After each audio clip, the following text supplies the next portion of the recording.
Hello, welcome to Intuitive Insights. I am your no BS woo woo coach, Megan McDonough, here to guide you to use your intuition and creativity for a more purpose filled life.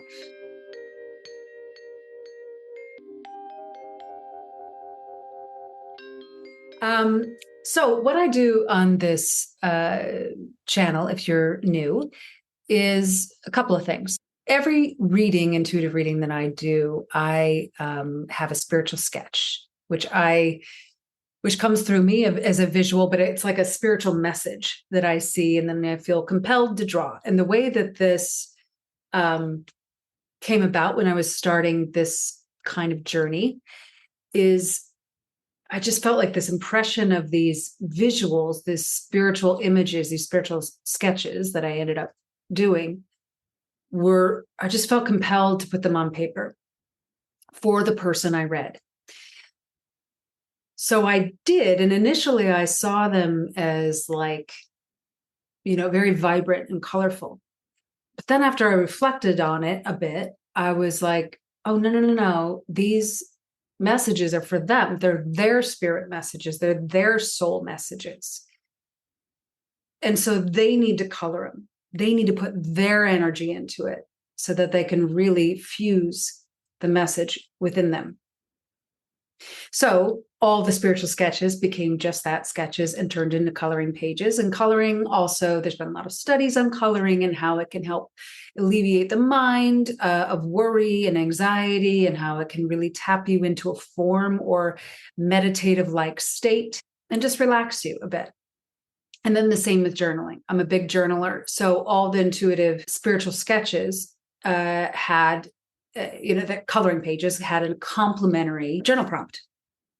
Because what I find is that when you discover something intuitively, or it comes from your soul specifically, it sticks more.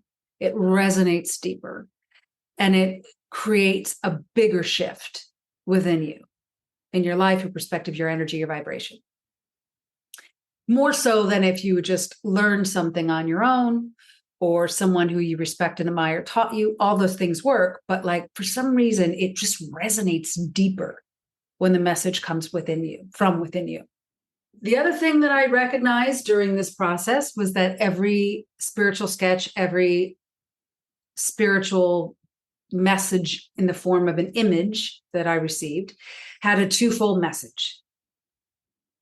A specific one for the person I was reading, and then a universal one for that hopefully everyone can, get a little nugget of wisdom from. And so that's what I'm sharing here. That's why I started doing this particular podcast, to help take these little golden nuggets. I feel like they're little golden nuggets, and just kind of spread them around and share them. Right. And if it's something that you can take and apply into your life, or shift your perspective again, or open up your perspective a bit to create more intuitive energy, creativity, and flow in your life, then that's what I was hoping for. The other thing I do on this channel is I offer at times, it depends on what the message is, but some intuitive practices that you can do, meditations and tools that you can use in your life and in your creative, intuitive, and spiritual journey. I also do interviews. And the interviews for me were specifically to look at, not just from my lens, but from everyone, not everyone, because I don't interview anyone, but whoever I'm interviewing, their lens, right? And I firmly believe that we're all on a spiritual journey, whether or not we choose to accept it, right? This life in general on earth is a spiritual journey. For those of us who are aware of that, how do they utilize their intuition as a navigational tool in that spiritual journey? So I interview people on their path and their insights on intuition, and how they cultivate it or resonate with it to be in better flow in life, right? More universal flow. So today, I'm sharing a message that's been on my mind and my heart a lot lately. And this is going to be the final message of 2024. Gotten thrown off a bit personally recently. I had a bit of a health scare early on in November, and I had, a few podcast episodes up until, I'd been ahead of myself with them, but then after a while, all the wheels fell off and I got off track. So this is my last one for 2024, and I hope to be back early 2025. But today I'm going to show you the spiritual sketch, the original. And the message of the day is just breathe into your magic. I don't know why that makes me want to cry when I say it, but it does. Breathe into your magic. Now, I say no BS woo-woo coach, right? And I realize what I just said kind of sounds like BS.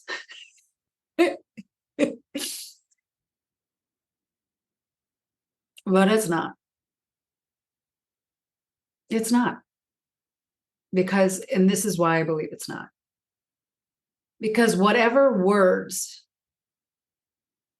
can hold a candle to your heart to keep you moving forward towards your most elevated, highly vibrational self, that's not BS.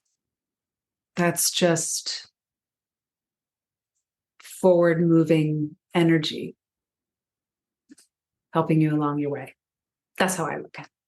So today, this is the spiritual sketch. Breathe into your magical self. This sketch, for those of you who are just listening and not watching, this is like a Pegasus. I was really proud of this when I drew it. I was not expecting for it to. I mean, it's a if you scrutinize it too much, you'll find some faults in the like the size of the legs. I'm going to be honest; they're pretty small, but I see this in my mind. I see this in like magical, glittery pastel colors, right? Like that's how I see this beautiful, strong, gorgeous, unique, fantastical creature. And the person who I read and this image came forward for, there was I feel like there's a lot of magic in everybody, right? And sometimes, even if we know our magic is there, we sometimes need or want or just hope that someone will give us the permission to breathe into it.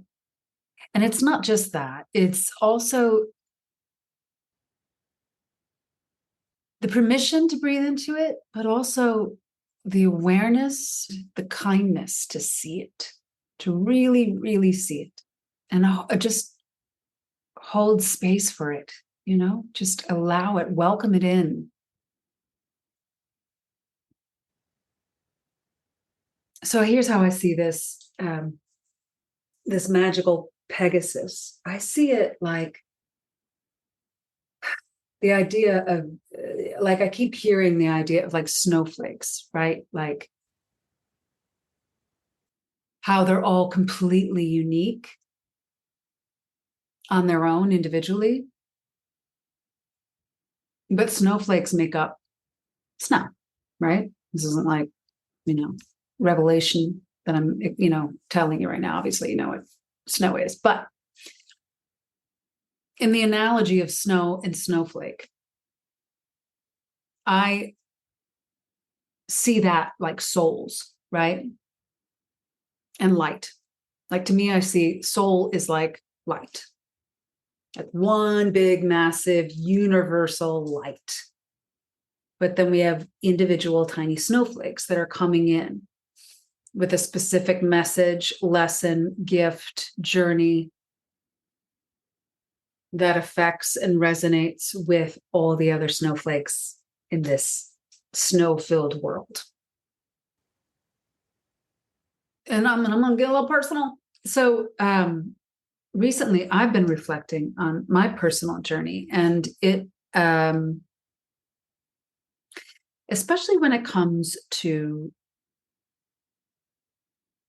well, breathing into my magic. So I was recently diagnosed with ADHD. Now I'm going to tell you, not a surprise. Always knew I had it once I knew what it was. But I kind of did it because I felt like my daughter might be having some of the tendencies I had, and I really wanted to have her get some help and support now that we know what it is and know how to help and support neurodivergency. So I was like, oh, I'll get tested too. So we both got tested, and I confirmed that I'm ADHD. I tell my children, and I firmly believe that it's part of my superpowers, right? My uniqueness. Like when I was a kid, and somebody people would tell me I was weird, and I would be like, unique, not weird, unique. And it was like a badge of honor, but it was also a form of protecting myself from being different or odd or unusual or whatever, weird or whatever.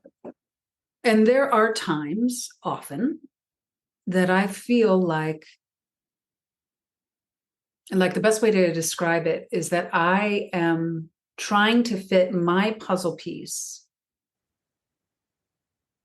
into the completed puzzle -1 of the world around me, but it just doesn't fit, like my puzzle piece goes to another puzzle that I haven't found yet. So that's how sometimes I feel with my my magic. And for this message that came through for this particular person. So for those of us who, and I resonate with this obviously, but for those of us who feel like their magic is unseen or unrecognized or misunderstood or doesn't fit the puzzle piece, their puzzle, right? Their piece doesn't fit the puzzle. There is a protection of surrounding yourself with people who support that idea. And then when you surround yourself with people and in an environment that supports the idea that you are the odd piece of the puzzle, it's like you stop believing in your magic and you stop breathing into it. Like the breath gets more shallow. And for me, I will say on my own journey in my own life, it's like I almost tried to make myself disappear, right? Like I wanted to be invisible, which is a lie, but it's what I told myself, that I wanted to see if I could just erase the awkwardness, you know what I mean? But at the end of the day, the awkwardness is the magic. I was just thinking, like, a horse doesn't have wings. Do you know what I mean? Like, that's what makes the Pegasus magic. Now, on my mind, I'm going like, Pegasus shows up with a whole bunch of horses, and they're like, "What's wrong with this guy?" You know what I mean? But Pegasus can fly; other horses can't. That's why he has the wings, or she. Could be a girl. You never know. But the point being, everybody has this. Everybody has magic. Because everybody's a snowflake in the sea of snow. And the more you tell yourself the story, self included, that you are the odd piece of the puzzle, the more you attract and magnetize that plot line. Sometimes it takes someone outside the story to show you that the story you've been telling is not the story they're seeing. And the only way for you to lay down the book of the old story, the story that you don't fit, the story that you need to quiet your magic, is by falling back in love with yourself. And how do you do that? Fine. I'm glad you asked, Megan. I'll tell you, Megan. Here are 5 ways to fall in love with yourself and reignite your magic. Cultivate your magic. 1, surprise yourself daily. How do you do that? Well, try something new. Try something new every day. Whether it's a food, whether it's a new route, whether it's a new store, whether it's a new practice, try something new every day. See how you respond. The surprise is not only in the new adventure portion, but also how you react to the new stimuli. 2, make a list of all the things that you love, and make a list of all the things you love that you've tried, and make a list of all the things that you love that you have not tried, and try them. Amplify that feeling of what turns you on, what excites you, what like turns up the vibration in your happy heart. 3, play around with balance. What I mean by this is if you are normally a person who goes into a room and commands the space, right? Explore what it's like to just observe. If you're the kind of person who goes to a new place or meeting or social occasion and is super quiet and held back, step into the light, introduce yourself, speak up, play with balance. Resist your natural tendency to find a little balance. 4, cultivate a practice of daily listening. This could be meditation. This could be exercise. This could be journaling. What's going on with you mentally, emotionally, physically? Draw your awareness to it and listen and respond accordingly. Be in conversation with your soul self, but cultivate a safe space for just you. And lastly, in your mind's eye, sculpt a beautiful, beautiful, beautiful space. And however it appears to you is absolutely correct. You can place whatever gorgeous gifts that you like in there. Cultivate this as a little retreat space where you can fill up your cup, celebrate all your wins, review your learning opportunities, and feel at home, feel anchored, feel whole. The beautiful part about our brains is our gift of imagination. And when the imagination becomes clear and the emotions support it, the brain creates it. You are magic. Breathe into yourself. All right. That's this week's message. Big buckets of love. Make some magic today. I hope you have a wonderful holiday, a gorgeous new year. I'll see you back in 2025. If you need a little gift for the loved ones in your life for the holidays last minute, there is, I believe, still some time through Amazon to purchase some of my journals that I offer. Magnetize Your Light is a transformational journey and bringing you back to a more purpose-filled clarity for your life. Coloring book, workbook, and journal. This year, something I'm very excited about, which is called Moon Magic Create for 2025. It's a layout of the moon and its phases and its filters of the zodiacal signs, right? So, and how those signs color the moon's energy in each phase and what to do in each phase. So you can plan out not only your intentions for the month, but through the phases, how they affect you. And then there's a portion for reflecting on the new moon and some action plans creatively and just in general for the new moon and the full moon, as well as a page of just straight up creation. What are you being called to do to be in flow with the moon and her energies? I have a coloring book for kids called the Super Gs, and then the shadow G's, the not so super G's, kind and loving coloring book. So it talks about gratitude, being gracious, being gentle, being genuine, and generous. And the shadow side G's are so greedy, gloating, putting yourself above others, grumbling, complaining, and not being appreciative, gutless, not even trying, not even showing up, and gruff, being aggressive, not only with others, but yourself as well. And then finally, a nice, beautiful journal that has just come out. I'm super excited. This is for the dreamer in you. This is for the intuitive in you. I'm a big dreamer. I get dreams a lot. So when the dreams come, a lot of them have messages for them. And sometimes it's just emotions attached that I need to journal out and kind of process to see, like, what was that about, right?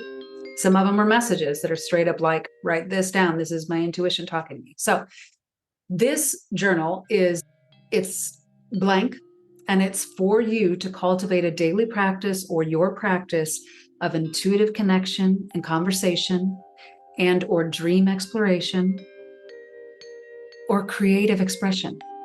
The pages are blank and not lined specifically for that. So if something is coming through you that you need to sketch or doodle out, you do that. If you have a message that you want to write down and explore, you can do that. Works really well with the Moon Magic Create journal, I'm just saying.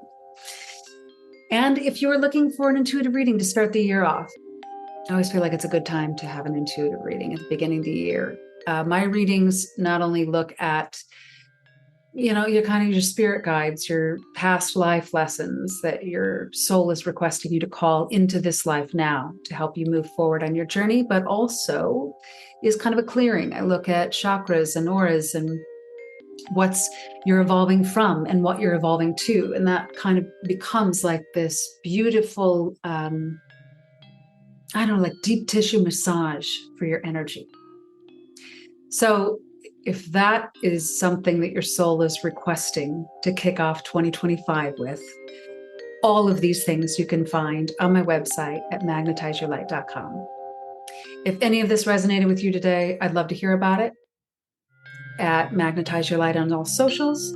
Big buckets of love.